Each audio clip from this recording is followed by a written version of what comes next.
Recording. Okay, well, welcome. My name is Brendon. We're blabbing today from Wellington, New Zealand, and I'm joined by Bill, also from Wellington, New Zealand, and Mindi from Wellington, and Paul from Auckland. Today we are talking about living and working in New Zealand. If you have any questions, please put those in the questions or comments, and we'll try and cover those as we go. You can also click the Tell a Little Bird to do us a favour and promote this particular session. And we'll get into the first question. So I've got, what do you like about living in Wellington or Auckland, New Zealand? And I'll just open it up, and whoever wants to start on that, go for it. Okay. Go on, Bill. You know you want me. Yeah. It's funny. I don't know. I can give a binary answer. I probably like living in Wellington. I used to live in Auckland, but I like living in Wellington. So, yeah. So I guess it's yeah. I mean, Wellington anyway is a place to live. You know, it's there's probably only about 1 or 2 degrees of distance between anybody. You know, you can walk down Lambton Quay and sort of just see 5 people you know or associated with just on any day, which is quite neat. Not many cities in the world you can do that.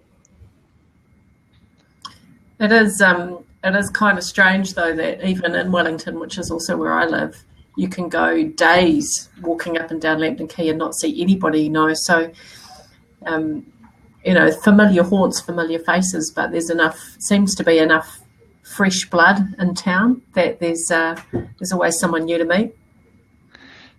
So I'd agree. I mean, I really like the fact that it's a central city, and I guess, you know, when we're dealing with other people around here, you're always sort of in 10 minutes walk if you're working with another organisation or that type of thing. It's pretty convenient to get to.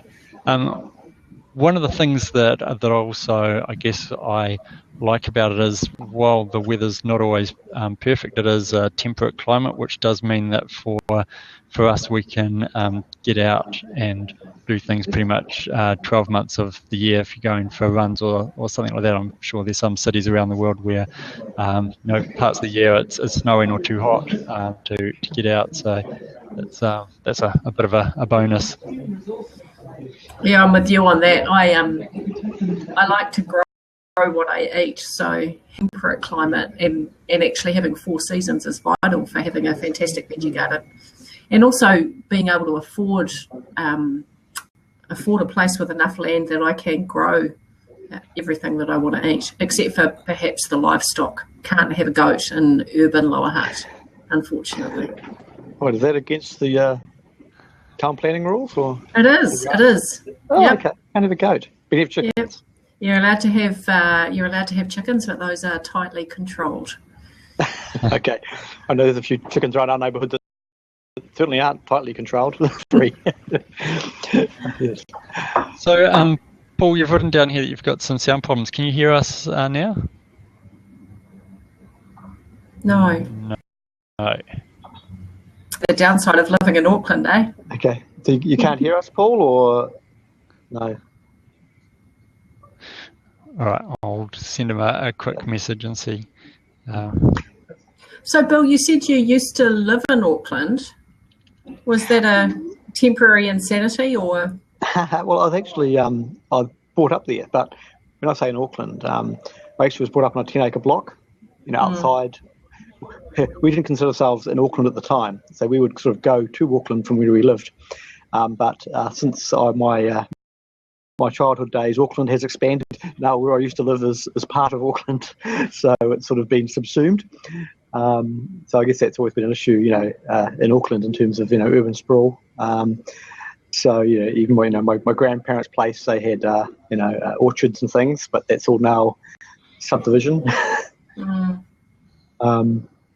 But oh yeah, that's the nature of it. Yeah, so I sort of grew up there in the Auckland region, and then I've been in Wellington now 20 odd years. Yeah. Right. So did you begin your working career in Auckland? Leaving high school, yes, but I didn't work for very long before then going my first career in the UK for a few years and then returning and getting married, and then sort of moving to Wellington shortly after that. Yes. So what brought you to Wellington? Well, I was at the time working for Postbank, and they got purchased by ANZ, and ANZ were basically bringing all the Postbank IT resource or data centre was in Auckland, and ANZ were combining it all in Wellington. Mm-hmm. So we moved down there as part of, I guess, as a transfer, and haven't considered really moving back. So Paul's just said that he can hear us now, so you're all good. I'm good. Yes. Hopefully you can hear me too. Yes, yep, we can. Yep, that's good. Tell by your accent, Paul, that you probably weren't originally someone who was living and working in New Zealand. No, that's right. I still haven't quite got the hang of the language. I'm still got the language. It is English. How to speak New Zealand. Right. But yeah, I'm getting the hang of it. Yes. All right. Good. And so, what made you choose to come and live in New Zealand? I guess it's a really interesting story because I'm a business analyst, so that'll explain the story. Originally, my father came to New Zealand for a holiday 15 years ago, and really enjoyed it, and was telling us all about it. And I thought that'd be a great place to go and live. So just decided I'll find out a lot more about that. But being a business analyst, I had to do my due diligence. So I talked to the family, and we went through the list of countries that would be potential countries to immigrate to. And to cut a long story short, New Zealand came up on the top of the list, which we'd already decided it was a great place to come anyway. But, we thought about Australia and America, and they all had to be English-speaking countries just because I'm lazy and I'm terrible with languages. Programming languages are fine, speaking languages, no.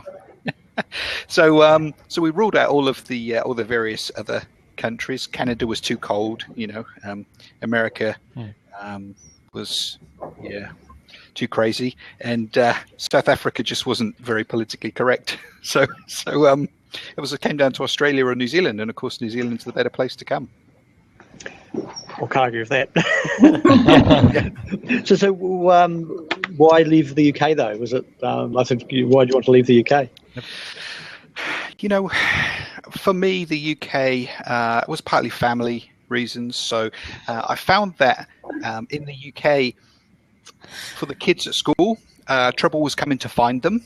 And there's trouble everywhere you go, but there are some countries where you have to go looking for trouble, and some countries where trouble comes looking for you. And right. That was kind of my description of what it was like in the schools in the UK for my children. They were just getting at the age of being, getting into that stage where they could get into trouble. So that was part of the reason. I found that we'd just been through some really good times in the UK economically, and just been through the end of the millennium, and there were some good opportunities for an analyst program, or business analyst as I was by then, in the UK. But then that all came to an end at that point. So it was just a combination of things that made me say, hey, now's a good time to pop my head up and have a look around. Right. One of the clinchers was New Zealand was on a bit of a drive for getting some foreign imports in terms of the labour market, and so we had a few people from New Zealand come over and attend some job fairs, and the one that particularly impressed me was the then Mayor of New Plymouth, who was singing the praises of New Plymouth. And to the uneducated, it sounded like an awesome place to go. When I came over here for interviews, I found that I couldn't get an interview for my kind of job in New Plymouth, unfortunately. So I stuck to the lesser places of Wellington and Auckland. But it was nice of the Mayor of New Plymouth to come over and try and drum up some immigration to that wonderful place. There's nothing wrong with New Plymouth, but there just wasn't the jobs there for what I wanted to do. How long have you been in New Zealand? So for 12 years now. Okay. Yes. So when I originally came over here, I had a job offer in Wellington and a job offer in Auckland. I was lucky enough to be offered jobs in both places. I chose Auckland, but I have to say that on my various travels working down in Wellington, there's been quite a few times when I thought Wellington might have been a a nicer place to come. And I think if I had the choice again, I'd have probably started in Wellington. So there's advantages to both places, but I do enjoy Wellington. I find it's, in a sense, more European, probably more compact in its geography, which creates that more central vibe, certainly from a city working and living perspective. Auckland is much more sprawled and a bit more American-like in that sense. There's plenty of space around it, so it's just kind of spread out. Right. Sure. Yeah, Yep. good. So, Mindi, have you always been Wellingtonian? Karen Bull. Who, me? Yeah, you. Mindi. Worse than that, I also was born in Upper Hutt, so I haven't gone far from home base. I did a stint in the Waikato, having a career break for a couple of years, which I really loved as a contrast. But for me, there's nowhere else in New Zealand I could live for an extended period. And mostly, though, that's not about the place, that's about the people. So I could only live somewhere where my family are, and they're fairly firmly entrenched here. But I could have extended breaks in other cities, I think. So, Mindi, until I came over here when I was 36, I'd never lived more than 30 kilometres from where I was born. So, when you get to 36, you might find that, there's still opportunities to go abroad. You never know. Oh, thanks. You're so charming. Yeah, there might be. Let us know when you get to 36, Mindi. I will. I have to count back. Put on the 10-year plan. Yeah, we will. Yeah. So I like you said, Paul, the compact nature of Wellington appeals to me in the same way that cities like Melbourne or Perth appeal to me, as something kind of close. I find Auckland hard to navigate. And the sprawling nature of it, for me, kind of dilutes a sense of culture or, a personality. You can't find. I couldn't easily find my place in Auckland, whereas in Wellington, it's kind of halfway down Cuba Street or halfway up Courtney Place where the boutique beer bars are, and I'm happy.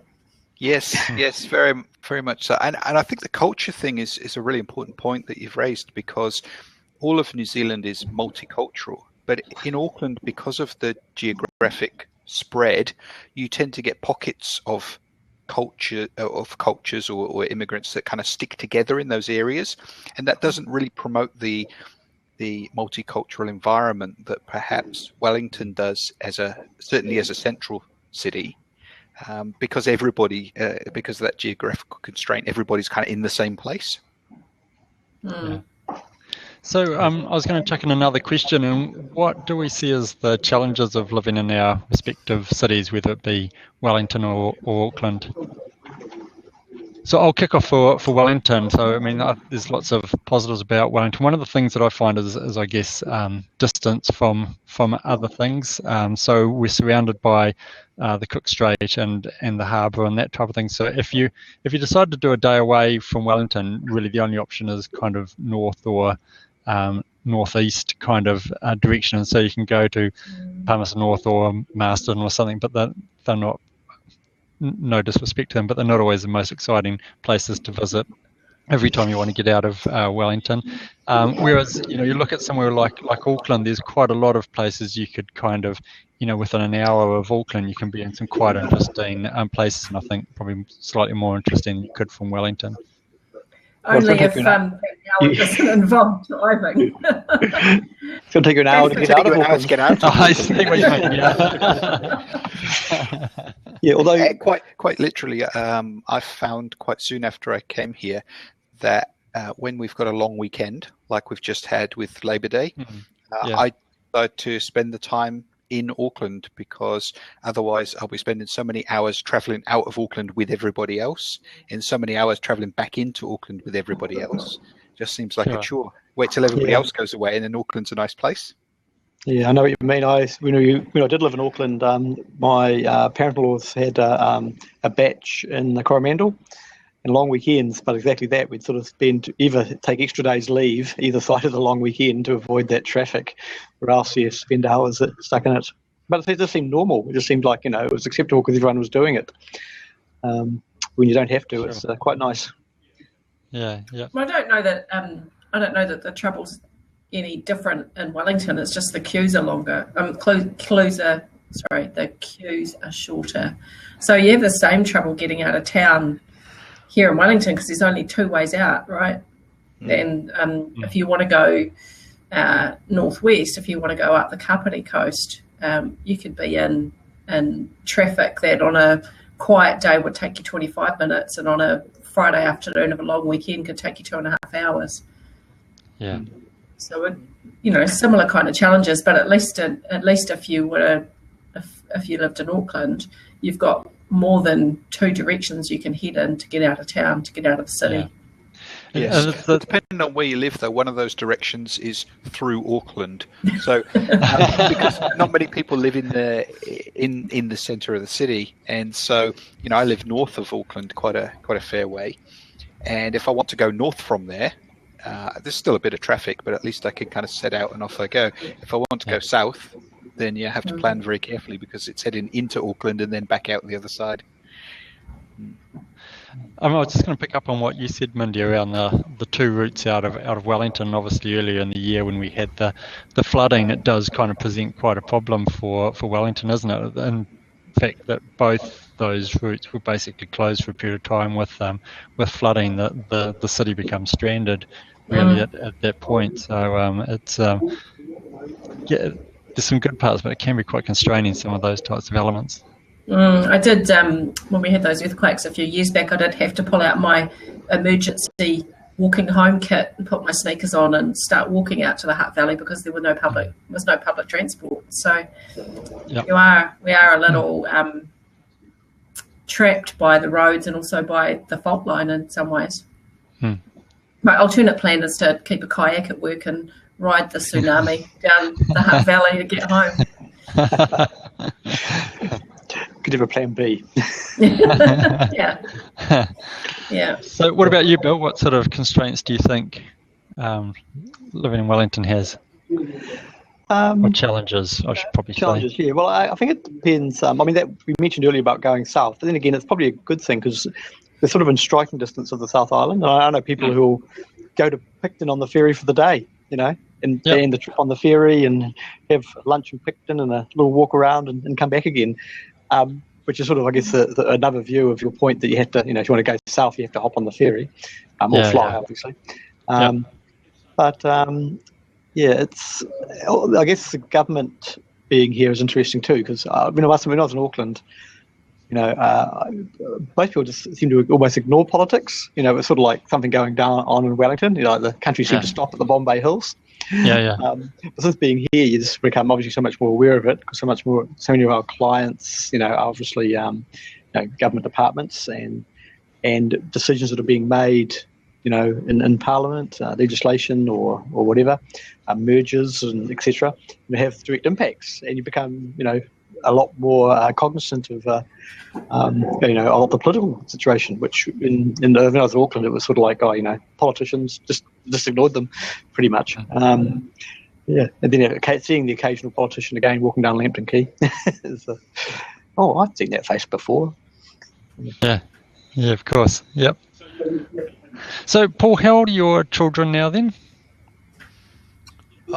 So my daughter is 20. I've got a son who's 25 and another daughter who's 31. And are they all in New Zealand? Yes. So the two younger ones travelled over with me, and then myself and my wife separated. Now on to my second wife now, right? Version 2, and wife 2.0, and so the older one is a stepdaughter from that marriage, but they're they're all over here. My family, obviously I've got family parents back in the UK. And what I find interesting about people who've immigrated over here is how frequently they go back and whether they call it home. There's quite a marked difference. Sure. People call it home in the sense of that's where your family is, but whether they call it home and really feel like it's their home that perhaps they'll go back to someday. And then there are others, much like myself, who for me this is home, and I don't really refer to going back to the UK as home. So I go back there every 4 or 5 years to visit family, keep in touch with them electronically, which is a good thing in this day and age to be able to do that. I probably phone them more from here than I used to when I lived 10 miles from them. And so with your kids, how are they found, I guess, in New Zealand, and I guess particularly if they're in Auckland, the challenges of getting accommodation, getting their starts in their careers, that type of thing. Is the city working from that perspective for you and for your family? Yeah, so I've got an interesting mix across the three. So that is that is quite interesting. So my son started working running a printing press for a company up here in Auckland. So he was living in Auckland for a while, and then they opened a factory in Tauranga and moved him down to Tauranga. So from a housing perspective, he's actually in an ideal position. They've put him into a more senior position, so he's got a bit more money, and he's in an environment where houses are a lot cheaper. Sure. Than might otherwise be here. So he's just looking at buying a house at the moment, and that's not bad at 25. He hasn't got a family of his own yet. He's just doing his own thing. So he's setting himself up quite well. He's buying a house. He's living his life as he wants to live it. Back in Auckland, my youngest daughter is renting a house and doesn't really have any thoughts of buying a house because it's just not a realistic option. She's got a baby on the way, arriving in December, so another grandchild, and she's already got one at home that she's looking after. So, she's a stay-at-home mum. Her husband works, but yeah, they're just not in a position to buy a house. So it isn't even something they consider. My older daughter, she studied, got a degree in teaching, but she's also expecting a baby in January. So that's pretty good. The family's growing all at the same time. Yeah. But yeah, again, she would like to own a house, but Auckland is just not a viable proposition. So she's essentially locked into renting houses, which is not a good situation. You're not really building any investment for later in life. Yeah. Yep. And Bill, I guess a similar sort of questions. You've got children who are university age and that type of thing, if I recall correctly. So is Wellington, and I believe they are doing the education away from Wellington, but is Wellington in place? You think they'd come back to settle in? Well, I know my eldest, who's actually getting married in January. She's actually got a job lined up in Christchurch. My other two are both in Christchurch, doing their training. But when she qualifies, Amanda's going to be starting her first job in Christchurch, so she'll be down there, I think, for a little while at least. My son Campbell, he's finishing his degree, and he's planning to come back to Wellington. So we expect he'll come back. But yeah, he's been away 4 years at university. Yep. So he'll be coming. I expect he'll be having to stay with us to save money. But that's always interesting, because now you have a situation where children end up staying with their parents, for financial reasons, or can do a lot longer than they used to. But no, I sort of left home. It was me when I was 18, 19. Yeah. So here the stats now where people are, children can be staying at home into their 30s, which is a bit scary. Sure. Yeah. Yep. So do you think there's a difference in the quality of the education on offer in the various studies in Wellington? Like, Bill, your kids have gone away to study. Yeah. Or your kids, did they do their tertiary study? Did they do tertiary study in New Zealand? Yes. So they've always, my kids haven't gone away to study at all. Mm. And Brendon, your kids are too young to think about that at the moment. Yeah, they are at the moment, but I guess we now live in a location where they'd have reasonable access to Victoria University in Wellington if they chose to do that, and also I guess the Massey campus as well. So, and they could do that, I guess, rent free if I guess there's a decision to be made whether we'd charge them rent, but in our accommodation if they chose to. So it is a consideration. It'll be interesting when we get closer to the time. We're still 7 or so years away from the first one getting to that age, but whether they would look to go somewhere else to get the education they require, whether they would stay in Wellington, which could be better financially, at least initially for that period. So what choice did you make for tertiary? Did you stay local or you travelled? For me? So a bit of both, to be honest. So my parents were living in Raumati, Paraparumu, and so I did my undergraduate degree in Palmerston North as opposed to Wellington, but that was because the training that I wanted to do was only offered there. Back in those days, I wanted to be a airline pilot, and so there was a Bachelor of Aviation degree offered at Massey, but nowhere else, potentially a little bit after that in Auckland. But then some of my later education, so I went back and did a master's degree, and that type of thing was as a adult, so I had been working and had a career, was based in Wellington, was married, and so I just went to, I shouldn't say just, it was a good qualification, but went to Victoria University to get the master's degree, which was I guess convenient to continue the location where we're in already. So I guess for parents with kids, one of the upsides and the downsides of New Zealand is that the universities, the country is so small, the universities often in your own town, but can't be more than an hour's or an hour and a half's flight away, right? So you can't really get rid of your kids even if you want to. Yeah. I mean, I was going to Christchurch, which was quite good.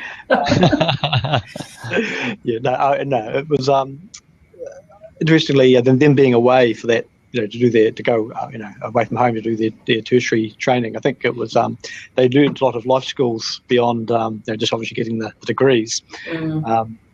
In terms of flatting and organising their washing and their transport, all the things that sort of just seem to happen magically when they're at home. So I've seen massive maturity in the two of them since I've been away, which has been fantastic, and also seen them certainly appreciate home a lot more. Yeah.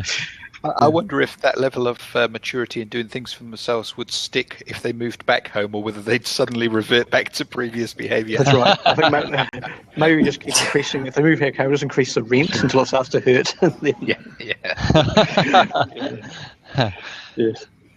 So the other question I was going to ask was then looking at our location from a work perspective and from a career perspective. So how do you find, I guess, the work opportunities and your career opportunities with the needs that you have, or not necessarily needs, what you wanted to achieve in your career in terms of what you've been able to fulfil in Wellington or Auckland? I think that, Bill, you mentioned before, Wellington's a government town, and so I'd be guessing that possibly 60% of the work opportunities here in Wellington, if not a little bit more, are either central or local government. So that comes with a way of working, I think.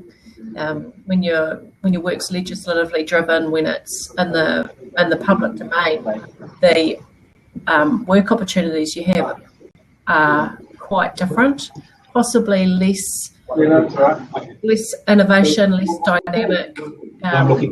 Roles change more slowly, and if you want to make the switch from private to public, in terms of employer, you you have to work quite hard in Wellington, I think, to sell yourself from one to the other, and probably more specifically, if you've only ever worked government, selling yourself into a private employer can be a hard road for some people.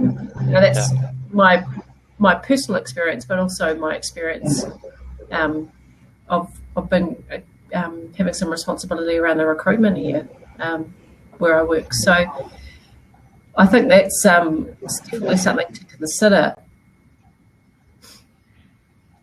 I think I had an interesting experience when I arrived in New Zealand. I got a role working for Sovereign Insurance, and very soon after the team leader left, and I took on the team leader role. I went to see my boss when I was doing some recruitment, and she said, I said, "How are you going?" "Yeah, I've got a short list. There's 10 people on the list." And she said, "Read the names to me." So I read the names out and read the first one. She said, "No, not that one." I read the second one. She said, "Yeah, you can interview that one." I read the third one. "Where do they work? Do they work at Telecom?" "Yes." "Oh, no, not that one." And so it's such a... And then there were a few that she didn't know. Yes, you can interview those, but there were a few that didn't get an interview, not because of the CV, but because of their reputation or they'd previously worked with somebody. And I'd never experienced that in the UK, even in the same city. You just don't come across people who know other people or have heard of other people. So New Zealand is a really interesting environment from that perspective. There's also some, even within Auckland, to back up what Mindi was saying, there's also some companies that people work for where, as an employer, you make some assumptions about their skills based on the company they've worked for. So if they've worked for a particular company, you know that people from that company and the way that they do things may not be particularly good. So you assume that if they've been there for a few years, that's the way they are. So those kind of things are hard to understand when you come into New Zealand from another country. Yes, it's probably even more so, I imagine, what you described in Wellington, to be honest. It's the same thing. Or working for Equinox, it's interesting because we have both, obviously, public and private clients that we deal with. And in situations where, people who in certain roles have reported to me, and then subsequently, I'm reporting to them, it's just things get changed quite dramatically, just through your career. It's fascinating. It's interesting for me. I mean, so my wife and I lived and worked in the UK for a couple of years. When would it have been? To 2002 to 2004, and when we came back, we kind of would we go back to Wellington, and in the end we did, and the reason for that is that my wife works in government policy, so it's the natural place to come back to. But if it had just been around my career, I think we would have thought, well, is there more of a commercial focused city, which is, anyway, I guess I've got sort of slightly more interests. But having said that, Wellington is now, there's some organisations and some tech organisations, Xero being one of them, Trade Me, etc., that have done pretty well, even though we're a government-focused city, that commercially have been quite successful and punching above their weight and that type of thing. So not the number that, say, Auckland would have, but there's still quite a few given the size of our city. I mean, it's you have to, I guess, remember as well that we are, the size of the city is 400,000 people, which is around the size of Bristol or something in the UK, I think. And I remember when we went through Bristol, it doesn't look like the same kind of size city that, say, Wellington is. So it does kind of, that may not be a fair comparison, but it is interesting that while we're not big, we do kind of have a reasonable amount going on. Yes. I think those those two big employers that you mentioned, plus Peter Jackson's Weta Metropolis. True. Yep.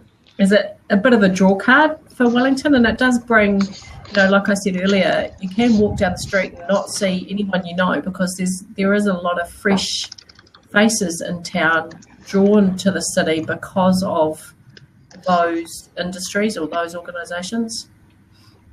And that is, that's got to rub off on government at some point. You know, those people will cycle through roles. Yep. Yeah, I'd like to see a mashup between Weta Workshops and government. That could be quite fascinating. Well, they both work in virtual realities, I think. The new approach to service design. Yes. Yes. So I think we'll probably look to wind up now. So thank you everyone who has attended, and thank you Bill, Mindi and Paul for participating in our Blab. And is there any final comments from anyone? And otherwise we'll call it a day. The only reason to live in New Zealand, frankly, is because the All Blacks live here. Yeah, I have to say, when I came here, I thought New Zealand was a small country, pretended to be a big country, but then I realised, particularly in sports, for example, but in a lot of areas, it really is a bigger country than it actually appears to be. It certainly punches above its weight. Yep. And I must, having been a little bit of time overseas, I found that most overseas countries are just full of foreigners.